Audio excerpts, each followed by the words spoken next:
अस्सलाम वालेकुम दोस्तों। चलिए आज का वीडियो शुरू करते हैं कि जब करबला में जंग हुआ था उसमें इमाम हुसैन के पूरे परिवार वहाँ पे कत्ल हो गए थे, मतलब शहादत पा गए थे। उनमें से एक जैनुल आबिदीन बचे हुए थे। तो चलिए उनकी भी जो मौत हुई थी वो किसी जहर से हुई थी।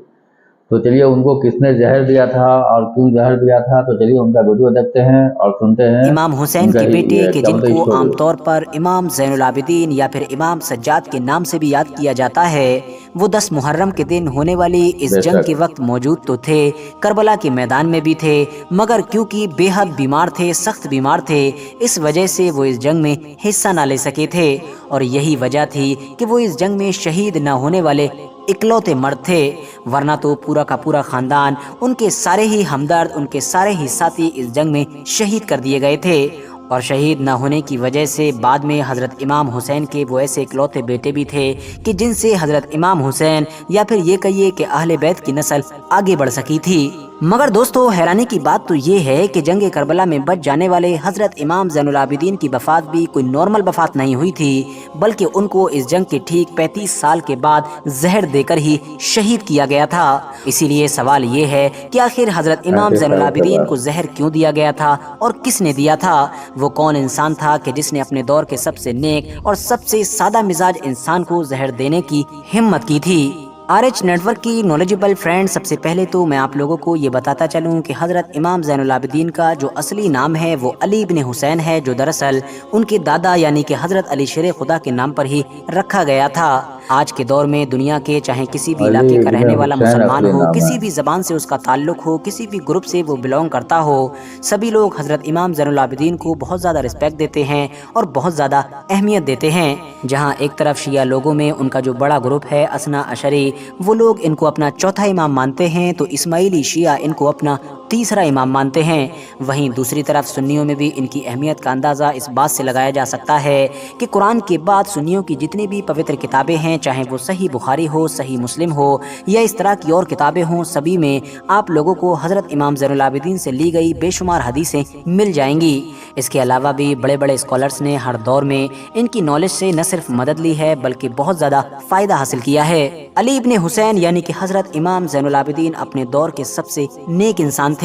उनके दिन और रात का ज़्यादातर हिस्सा इबादत करते हुए ही गुजरा करता था।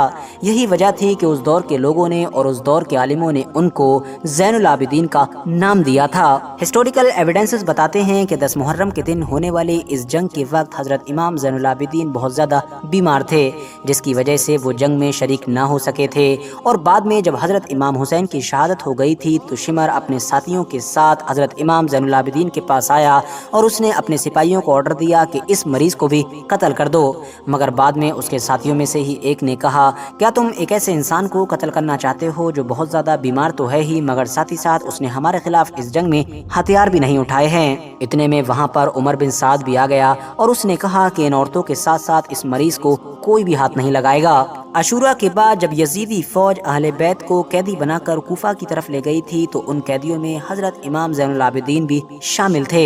आप इस जंग के लगभग 35 साल बाद तक जिंदा रहे थे और इस पूरे ही दौर में आपने शुहदाए करबला की याद को ताज़ा रखने के लिए हर मुमकिन कोशिश की थी। आप जब भी पानी पिया करते थे तो हमेशा अपने वालिद यानी कि फादर हज़रत इमाम हुसैन को ज़रूर याद किया करते थे और उन पर होने वाले जुल्म सितम को याद करके आंसू बहाया करते थे। हज़रत इमाम जाफ़र सादिक से भी एक रिवायत मनकूल है जिसमें उन्होंने बताया है कि इमाम ज़ैनुल आबिदीन ने अपने वालिद के लिए 35 साल तक गिरिया किया था।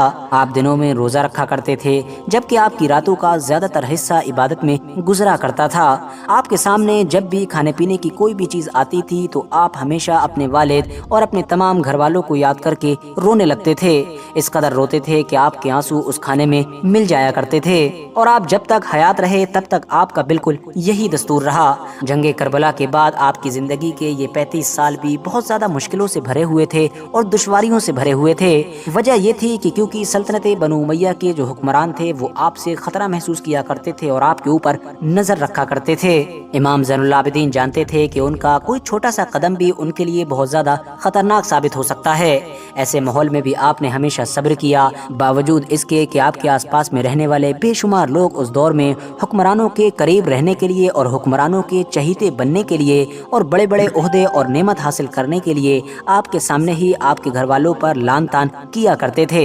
आपके घर वालों को, आपके खानदान वालों को गाली गलौज किया करते थे, मगर उसके बावजूद भी आपने सब्र का दामन बिल्कुल भी ना छोड़ा। जंग करबला के बाद मुख्तार सख्फी के अलावा भी एक के बाद एक लगातार सल्तनत बनु उमैया के खिलाफ कई तहरीकें उठी थीं। जितनी भी फौजी तहरीकें उठा करती थीं, उनके लीडर यही चाहते थे कि वो किसी तरह से हजरत इमाम ज़ैनुल आबिदीन की हिमायत हासिल कर लें, यानी उनका सपोर्ट हासिल कर लें। मगर आपने हमेशा किसी की भी हिमायत करने के लिए रजामंदी नहीं दिखाई। वजह साफ थी, क्योंकि आप सियासत से दूर रहना चाहते थे और इबादत करते हुए एक सादा जिंदगी गुजारना चाहते थे।